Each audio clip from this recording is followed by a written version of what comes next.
All right, folks, welcome back to day 56 of the Boat and RV 100. I am Joe Downs with the Storage Moguls, and today we are running the math on covered storage.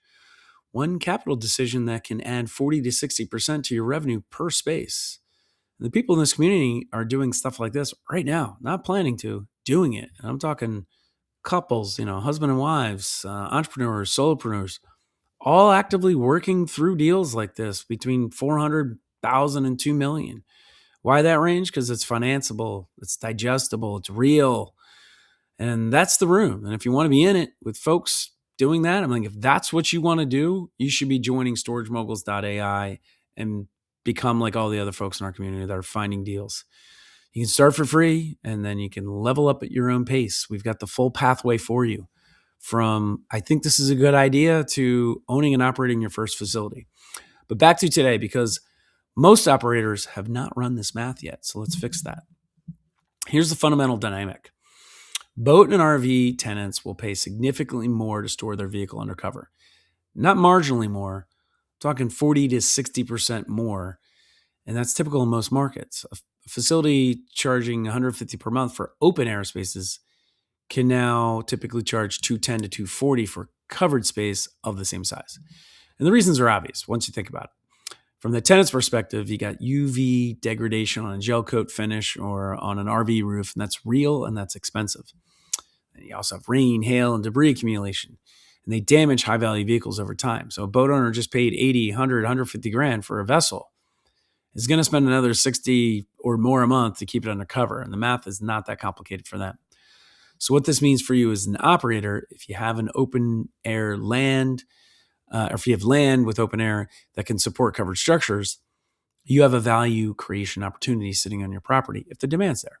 The question is not whether covered storage commands a premium.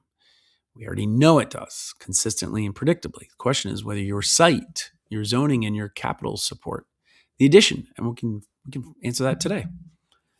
So let me walk you through the cost side before we build the playback model. Starting with single slope metal carport structures.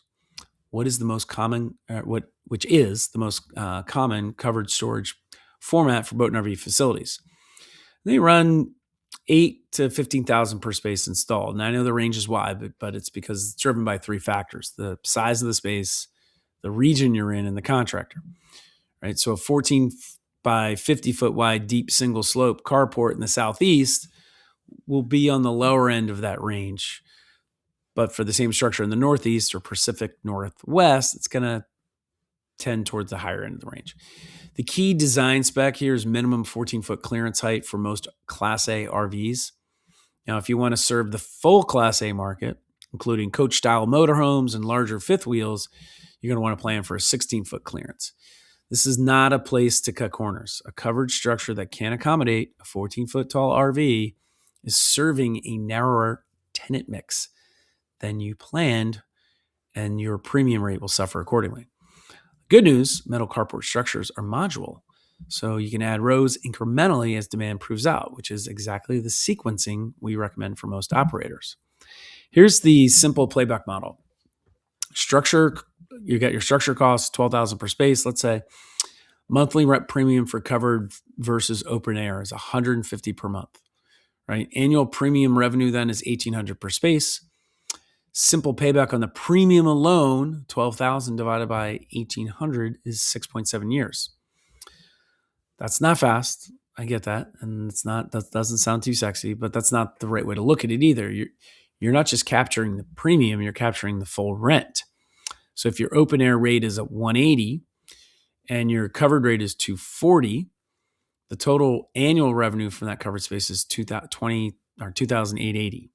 So simple payback on the full rent, $12,000 divided by $2,880 is 4.2 years. On a facility you're holding for 10 to 20 years, a 4-year payback on incremental capital is a strong return.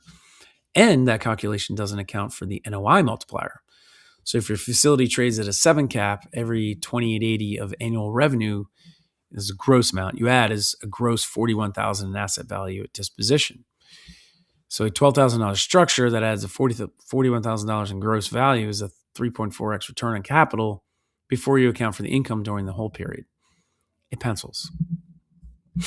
The phase 2 path. The way most operators actually do this, though, if you acquired an open air boat and an RV facility, you almost certainly didn't have the capital at acquisition to immediately build covered structures across the entire site. If you did, great. If you didn't, that's fine too. The most common and most sensible approach is to add covered storage in phases funded by the facility's operating cash flow. So here's one way this sequencing can work here. So year one, stabilize operations, build occupancy, confirm your market's demand for covered storage. The signal you're looking for is a waiting list for covered spaces. So tenants calling to ask if you have covered availability. If you don't have covered spaces yet and tenants are asking, you have confirmed demand. In year two, go ahead and design and permit the first row of covered structures. Select the section of your site closest to the entrance, maybe, or with the best access characteristics. Start with 10 to 15 spaces. Price them at the market premium and lease them up. Year 3 and beyond, use the cash flow from the covered rows, spaces, to fund the next phase. Repeat until your land is optimized or demand is saturated. The key advantage of this approach, you never build ahead of confirmed demand. Every phase is funded by the previous phase. The capital risk is distributed over time rather than concentrated at acquisition. Before you run the numbers, though, you need to check 3 things off your list. So for zoning, can your parcel support permanent structures under current zoning? Some agricultural or special use outdoor zoning permits permit open air storage, but restrict permanent structures. So check that before you design. The municipal conversation takes 30 minutes here and can save you a significant cost. For setbacks and height restrictions, most municipalities have setback requirements for permanent structures. So how close to a property line, for instance, or road can you build? Height restrictions can also affect how tall your carport can be. Know these numbers before you design because they determine how many spaces you can add and where. Now, regarding the permitting timeline, adding covered structures typically requires a building permit. So in some markets, that's a 30-day process. In others, it's 90 days or longer. Factor the permitting timeline into your phase 2 so you're not holding cash while you're waiting for approvals. None of these checks are deal killers, though. They're planning inputs. The operators who get surprised by zoning or permitting on a covered storage edition are the ones who started designing before they made the phone call to the municipality. All right, let me give you the design framework in a format you can use right now, though. First, do you have documented demand for your covered storage? Are tenants asking for it? Is your open air facility full while a competitor with covered spaces has a waiting list? If yes, you have a demand signal. Second, does your site have the land to add at least one row of covered structures with 50-foot drive aisle clearance maintained on both sides? Sketch it out. If the geometry doesn't work, discussion's over. And third, does your zoning allow permanent structures, and what are the permit requirements? And then fourth, run the payback model at the high end of your construction cost estimate, $15,000 per space, and the low end of your rent premium estimate, $120 per month. If the payback works at that conservative case, then it works. If it only pencils at the optimistic case, maybe revisit the demand signal. The covered storage decision is one of the most defensible capital allocations in boat and RV storage when the demand is confirmed and the site supports it.